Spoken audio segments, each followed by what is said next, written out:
ನಮ್ಮ ಮತ್ತೆ ತಿಥಿ ಕಾರ್ಯ ಇದೆ ಅಮ್ಮ, ಅದಕ್ಕೆ ನಿಮ್ಮನ್ನೊಂದು 5,000 ಕೇಳೋಣ ಅನ್ಕೊಂಡೆ. ಸಂಬಳದಲ್ಲಿ ಮುರ್ಕೊಳ್ಳಿ.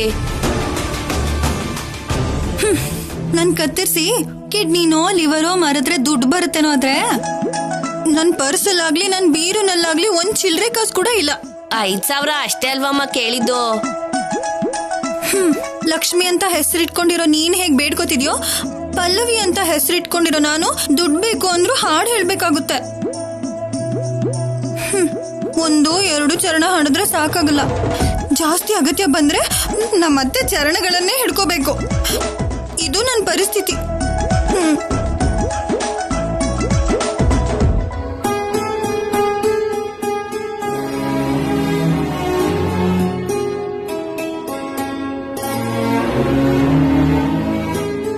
ಲಕ್ಷ್ಮಿ,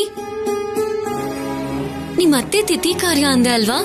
ಹೌದಮ್ಮ ಅವ್ರೆ, ಅವ್ರು ನಾಡಿದ್ದಕ್ಕೆ ಸತ್ತೋಗಿ 11ನೇ ದಿನ. ಅವ್ರ ಆತ್ಮಕ್ ಶಾಂತಿ ಸಿಗ್ಬೇಕು ಅಂದ್ರೆ ಕಾರ್ಯ ಮಾಡ್ಬೇಕು. ಅಮ್ಮ ಅವ್ರ ಹತ್ರ ದುಡ್ಡು ಕೇಳ್ದೆ ಕೊಡ್ಲಿಲ್ಲ. ರಾಜ ಕೇಳಿದ್ರೆ ಕೊಡ್ತಾರೋ ಇಲ್ವೋ? ಸರಿ ಬಿಡು, ಈ 5,000 ಇಟ್ಕೋ. ಅಮ್ಮ ನಿಮ್ಮ ಹತ್ರನ? ಅಯ್ಯೋ ಬೇಡಮ್ಮ, ನಿಮ್ಮ ಹತ್ರ ತಗೊಂಡ್ರೆ ಚೆನ್ನಾಗಿರಲ್ಲಮ್ಮ. ಇದು ದುಡ್ಡೇ ಲಕ್ಷ್ಮಿ, ಸಾಲ ಅಂತ ಅಲ್ಲ. ನಿಮ್ಮತ್ತೆ ವಾಪಸ್ ಬರಲ್ಲ, ಇದನ್ ಕೂಡ ವಾಪಸ್ ಕೊಡೋ ಅಗತ್ಯ ಇಲ್ಲ. ತಗೋ ಪ್ಲೀಸ್, ತಗೋ. ತಗೋ. ನೀವ್ ಚೆನ್ನಾಗಿರ್ಬೇಕಮ್ಮ.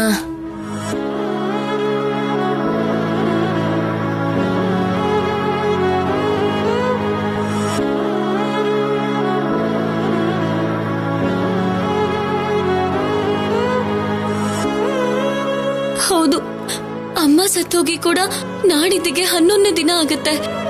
ತಿಥಿ ಕಾರ್ಯ ಮಾಡ್ಬೇಕು.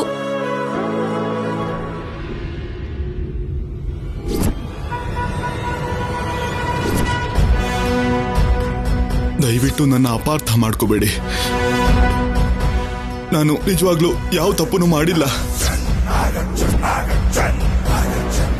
ಈಗ್ಲೇ ದೇವರು ನನಗೆ ಕೊಟ್ಟಿರೋಂಥ ಶಿಕ್ಷೆಗಳು ಸಾಕು.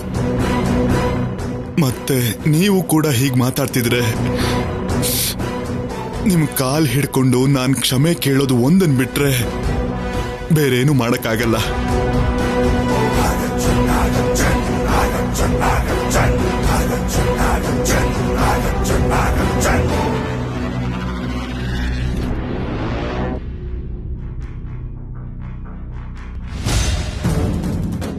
ಊಟಕ್ ಬರಲ್ಲ ಅಂತಂದ್ರೆ ಊಟನ ಇಲ್ಲಿಗೆ ತಗೊಂಡ್ ಬಾ ಅಂತ ಅಲ್ಲ,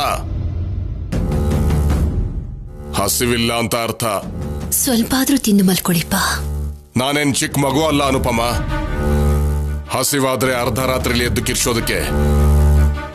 ನನ್ನ ಕ್ಷಮಿಸ್ಬಿಡಿಪ್ಪ. ನಿಮ್ ಹತ್ರ ಹೇಳಲಿಲ್ಲ ಅಂತ ಅದನ್ನ ಮನಸ್ಸಿನಲ್ಲಿ ಇಟ್ಕೋಬೇಡಿಪ್ಪ.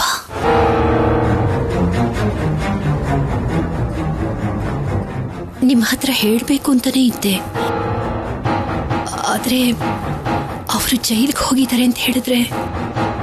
ಓಹೋ, ಅಜಯ್ ಜೈಲಲ್ಲಿ ಇದ್ದಾನೆ ಅಂತ ಹೇಳಿದ್ರೆ ನಾನೇನಾಗ್ಬಿಡ್ತೀನೋ ಅಂತ ನನ್ನ ಆಯಸ್ಸಿನ ಬಗ್ಗೆ ಯೋಚನೆ ಮಾಡಿದೆ ಅಂತ ಆಯ್ತು.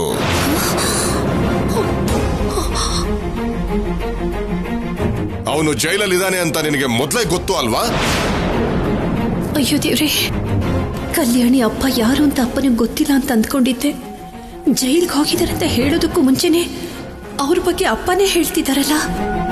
ಅಪ್ಪನಿಗೆ ಹೇಗೆ ಗೊತ್ತು ಅವ್ರು ಜೈಲಿಗೆ ಹೋಗಿದ್ದಾರೆ ಅಂತ? ಏನ್ ಹಾಗೆ ನೋಡ್ತಾ ಇದೀಯಾ? ನಾನು ಅಜಯ್ನ ಭೇಟಿ ಮಾಡಿ ಬಂದೆ.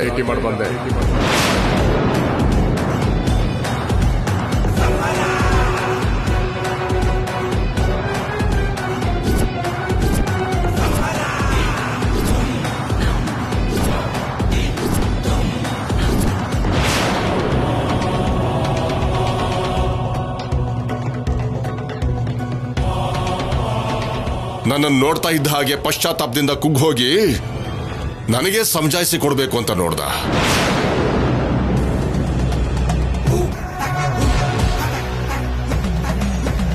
ಆದ್ರೆ ನಾನು ಅವನಿಗೆ ಆ ಅವಕಾಶನ ಕೊಡ್ಲಿಲ್ಲ. ಯಾಕೆ ಅಂದ್ರೆ ಒಂದು ಹೆಣ್ಣಿನ ಜೀವನ ನಾಶ ಮಾಡಿದಾನೆ. ಅದಕ್ಕೆ ಅವನಿಗೆ ಅಂತ ಗತಿ ಬಂದಿದೆ.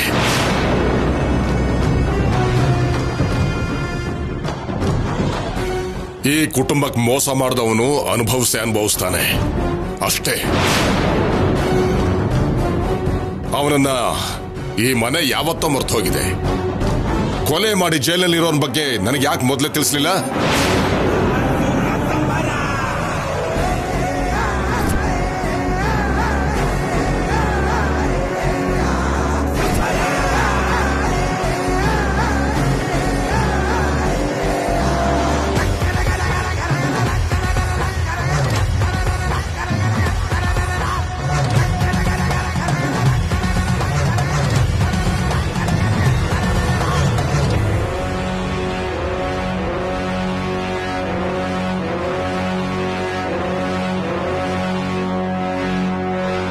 ಅಜಯ್ ಜೈಲಲ್ಲಿದ್ದಾನೆ ಅನ್ನೋ ವಿಷಯನ ಕೇಳಿಸ್ಕೊಂಡ್ಬಿಟ್ಲಾ? ಅಮ್ಮ ಯಾಕೆ ಹಾಗೆ ನೋಡ್ತಿದ್ದಾಳೆ? ನಮ್ಮ ಮಾತೇನಾದ್ರೂ ಕೇಳಿಸ್ಕೊಂಡ್ಬಿಟ್ಲ? ಏನ್ರಿ ಹಾಗೆ ನೋಡ್ತಿದ್ದೀರಾ? ಅನುಪಮ ಹೇಳಲಿಲ್ಲ ಸರಿ, ಆದ್ರೆ ಆ ಹುಚ್ಚು ಹುಡುಗಿ ತಂದೆ ಬಗ್ಗೆ ಹೇಳಲಿಲ್ಲ ಅಂದ್ರೆ ನೀವ್ಯಾಕೆ ಬೇಜಾರು ಮಾಡ್ಕೋತಿದ್ದೀರಾ?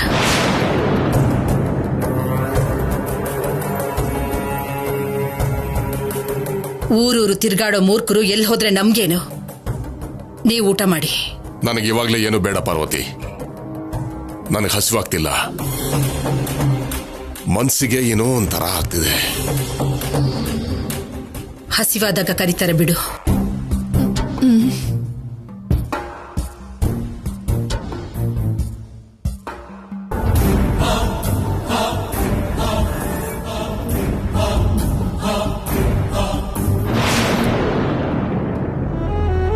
ಅಮ್ಮ,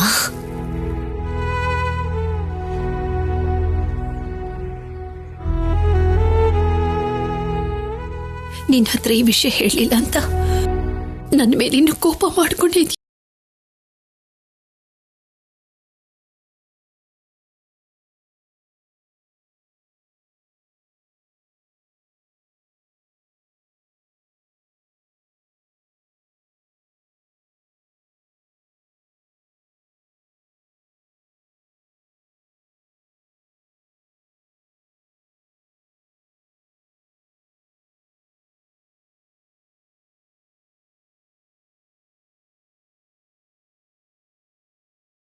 ಹೇಗ್ ಬದುಕ್ತೀಯ ಹೇಳು?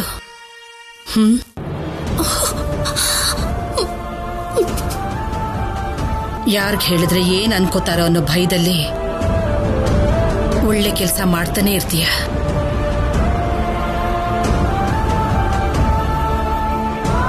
ಅದಕ್ಕೆ ನಿನ್ ಹತ್ರ ಮಾತಾಡಬಾರ್ದು ಅಂತ ಕೋಪ ಮಾಡ್ಕೊಂಡಿದ್ದೆ. ಒಂದು ಕ್ಷಣ ಕೂಡ ನಿನ್ನ ಹತ್ರ ಮಾತಾಡದೇ ಇರಕ್ಕಾಗಲ್ಲ ನನಗೆ.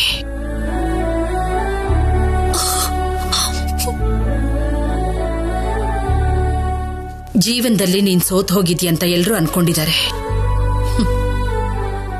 ಎಲ್ರ ಜೀವನನ ಗೆಲ್ಲಿಸ್ಬೇಕು ಅಂತ ನೀನ್ ತಲೆ ತಗ್ಸಿದ್ಯಾ ಅಂತ ನಾನಂತೀನಿ. ನಿಮ್ಮಪ್ಪ ಕೋಪಿಷ್ಟರೇ, ಆದ್ರೆ ನಾನಲ್ಲಮ್ಮ. ಬೇಜಾರ್ ಮಾಡ್ಕೋಬೇಡ.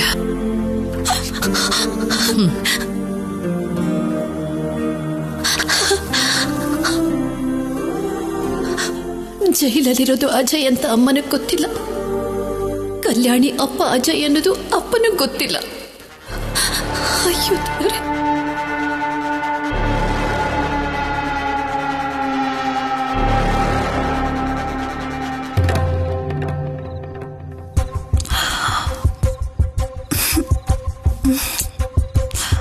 ನೀನ್ ಆ ಕಡೆ ಈ ಕಡೆ ಓಡಾಡಿದ್ರೆ ಮಂಚ ಅಲ್ಲಾಡುತ್ತೆ. ನೀವೇನಲ್ಲ ಅಲ್ವಾ ಅಲ್ಲಾಡೋದು, ಹೆದರೋದು. ನಿದ್ದೆ ಮಾಡ್ದೇನೆ ನಿಶಾಚರಿ ಹಾಗೆ ಯಾಕೆ ಹೀಗೆ ಓಡಾಡ್ತಿದೀಯಾ? ನಿದ್ದೆ ಬರ್ತಿಲ್ಲ ಕಣ್ರಿ. ಅದೇ ಯಾಕೆ ಅಂತ. ಸಂಪದ ಸೀಮಂತನ ಹೇಗ್ ಮಾಡ್ಬೇಕು ಅಂತನಾ? ಅಪ್ಪ, ಆ ಫಂಕ್ಷನ್ ಬಗ್ಗೆ ಅಲ್ಲ ರೀ, ಅತ್ತೆಯವ್ರ ಬಗ್ಗೆ. ದಮಯಂತಿ ಅತ್ತಿಗೆ ಅನುಪಮ ಅಮ್ಮ ಬಗ್ಗೆ ಎಷ್ಟೇ ಚಾಡಿ ಹೇಳಿದ್ರು, ಎಷ್ಟೇ ತುಪ್ಪ ಸುರಿದ್ರು ಲಾಭ ಇಲ್ಲ ಅಂತ ಅರ್ಥ ಆಯ್ತು.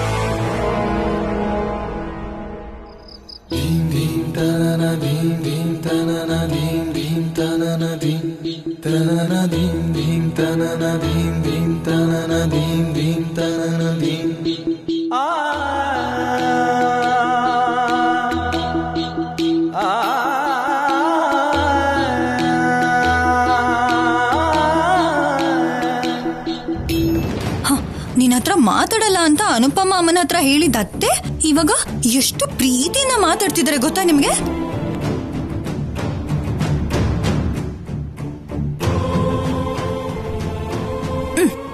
ಒಂದ್ಸರಿ ಅಲ್ಲಿ ನೋಡಿ.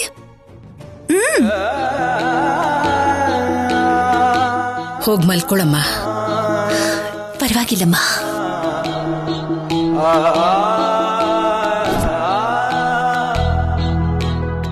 ನಿನ್ನ ಕೈಯಲ್ಲಿ ಏನೋ ಮಾಯ ಇದೆ ಅನುಪಮ. ಅದು ನಿಮ್ಮ ಅಭಿಮಾನ ಅಮ್ಮ. ಹಾಗೆ ಸುಮ್ಮನೆ ನಿನ್ ಕೈಯಿಂದ ಮುಟ್ಟಿದ್ರೆ ಸಾಕು. ಸಮುದ್ರದ ಅಲೆ ತೀರನ ಮುಟ್ಟಿದಷ್ಟು ಹಾಯಾಗಿರುತ್ತೆ.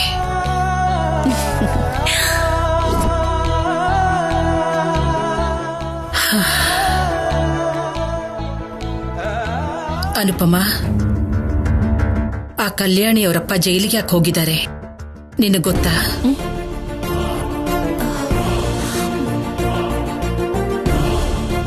ಆದ್ರೆ ನಿನಗೆ ಹೇಗೆ ಗೊತ್ತಿರುತ್ತೆ? ನೀನ್ ಹೋಗಿದ್ದು ದೇವಸ್ಥಾನಕ್ಕೆ. ಆ ಹುಡುಗಿ ಜಾತಕ ಚೆನ್ನಾಗಿದ್ದಕ್ಕೆ ನಿನಗೆ ಸಿಕ್ಕಿದ್ಲು.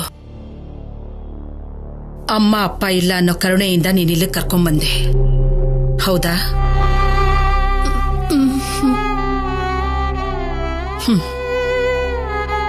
ಒಳ್ಳೆ ಮನ್ಸಿದ್ರೆ ಇಷ್ಟೇ ಅನುಪಮ. ಭಾರ ಜಾಸ್ತಿ ಆಗ್ತಾನೆ ಇರುತ್ತೆ.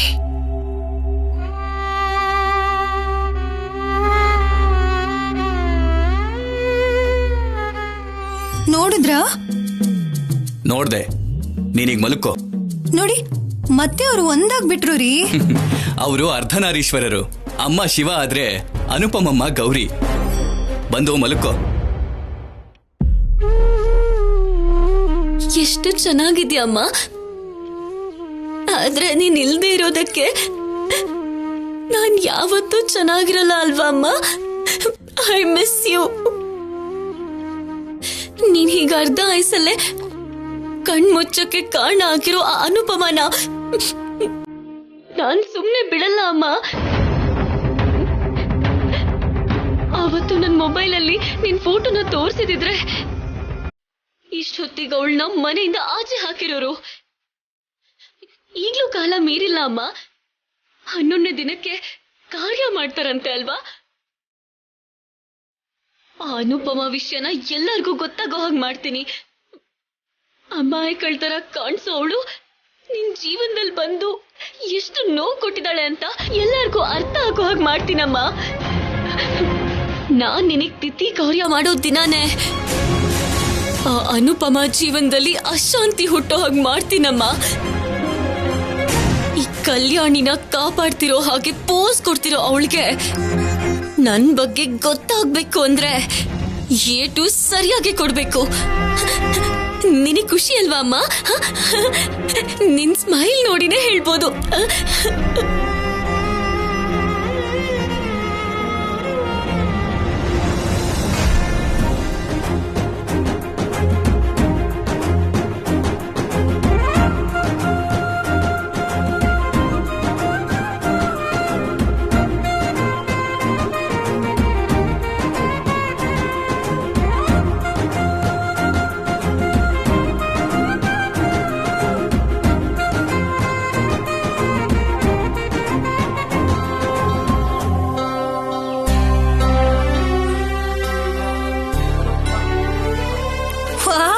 ಎಷ್ಟ್ ಚೆನ್ನಾಗಿದೆ ಅಲ್ಲ? ಬಂಗಾರ ಯಾವಾಗ್ಲೂ ಚೆನ್ನಾಗಿ ಇರುತ್ತೆ.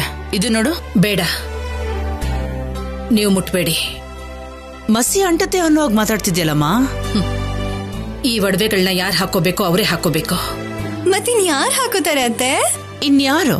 ನನ್ ಸೊಸೆ ಸಂಪದಾನೆ. ಅಲ್ಲ, ಅನುಪಮ ಹಾಕೋಬೇಕು.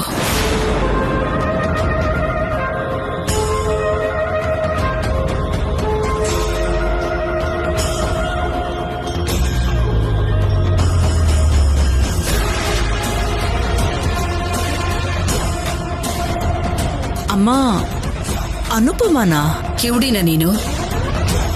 ಅನುಪಮ ಹಾಕೋಬೇಕು ಅಂತ ಸ್ಪಷ್ಟವಾಗಿ ಹೇಳ್ತಿದ್ರು ಮತ್ತೆ ಮತ್ತೆ ಯಾಕೆ ಕೇಳ್ತಿದ್ಯಾ?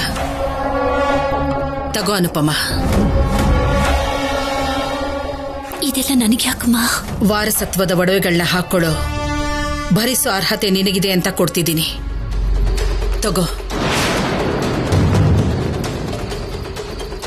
ನಾನು ಈ ಒಡವೆಗಳನ್ನ ಅಯ್ಯೋ ಬೇಡ. ಗಂಡ ಇಲ್ಲ ಹಾಕೊಂಡ್ರೆ ಜನ ಬೇರೆ ತರ ಅಂದ್ಕೋತಾರೆ ಅಂತ ಬೇಡ ಅಂತಿದ್ದಾಳಮ್ಮ. ನಿನ್ನ ಗಂಡ ಶಿವರಾಮ್ ಮದ್ವೆಲಿ ಕಟ್ಟಿರೋ ತಾಳಿ ಬಂಗಾರದ್ದೇ ತಾನೆ? ಅವತ್ತು ಕಟ್ಟಿದ್ಮೇಲೆ ಯಾವತ್ತಾದ್ರೂ ಅವನ್ ಹಿಡಿದ್ ನೋಡಿದಾನ? ಇಲ್ಲ.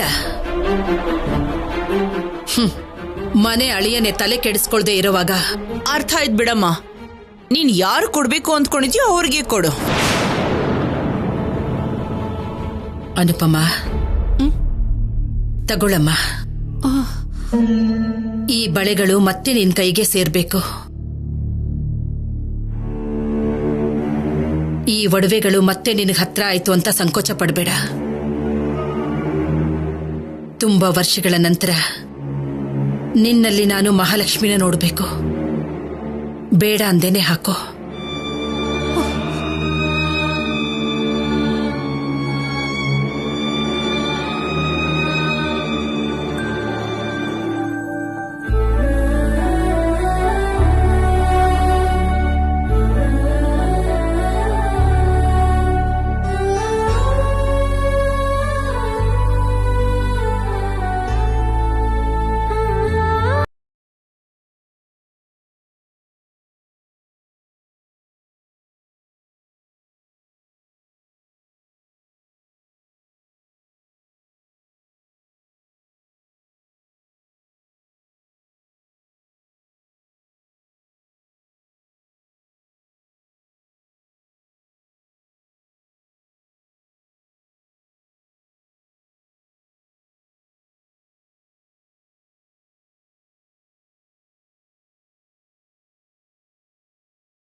ಸಂಪದ, ಈ ಸೀರೆಯಲ್ಲಿ ನೀನ್ ಎಷ್ಟು ಅಂದವಾಗಿದ್ಯಾ ಗೊತ್ತಾ? ಈ ನೆಕ್ಲೆಸ್ ಇಂದ ನಿನ್ ಅಂದ ಡಬಲ್ ಆಯ್ತು. ನನ್ ದೃಷ್ಟಿನೇ ಬೀಳೋ ಹಾಗಿದೆ. ಕಾಲಿಗೆ ಕಾಲುಂಗ್ರ ಹಾಕ್ತೀನಿರು. ಅಯ್ಯೋ ಬೇಡ.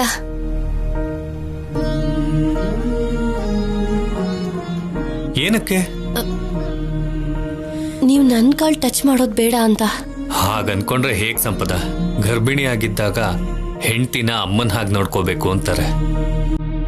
ಅವಾಗ ನನ್ನನ್ನ ನಿನ್ ಮಗ ಅಂತಾನೆ ಅನ್ಕೋ, ಸರಿನಾ?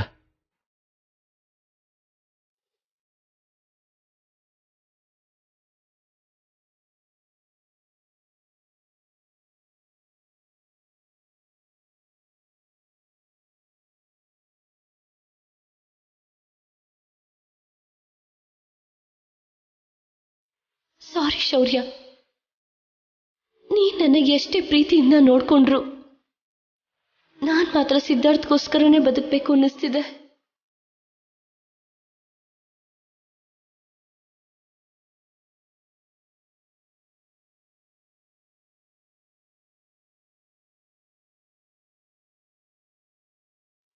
ನಿನ್ ಮನ್ಸಲ್ಲಿ ಏನ್ ಅನ್ಕೊಂಡ್ಯೋ ನನಗ್ ಗೊತ್ತಾಗೋಯ್ತು.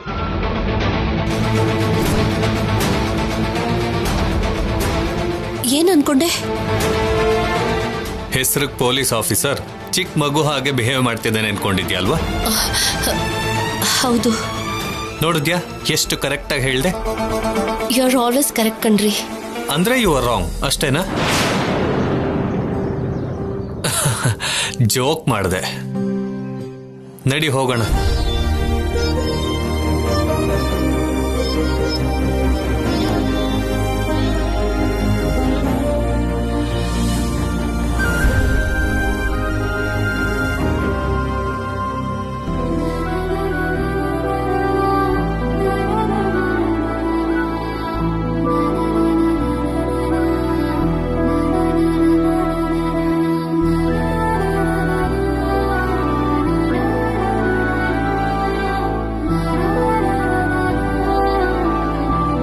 ಸಂಪದನ ನೀನ್ ಕರ್ಕೊಂಬಂದ್ಯಾ ಶೌರ್ಯ? ನಾನೇ ರೆಡಿ ಮಾಡಿದ್ದು ಅಜ್ಜಿ. ಹೌದಾ? ಆಗ್ಲೇ ಕಂಕಣ ಕಟ್ಟಿಸ್ಕೊಂಡ್ಬಿಟ್ಯಾ ಸಂಪದ? ಪೊಲೀಸ್ ಆಫೀಸರ್ನ ಅರೆಸ್ಟ್ ಮಾಡಿದೀಯಾ ಅಂತ ಆಯ್ತು. ಸಂಪದ ಕೂತ್ಕೋ. ಬಾಮ್ಮ ಕೂತ್ಕೋ.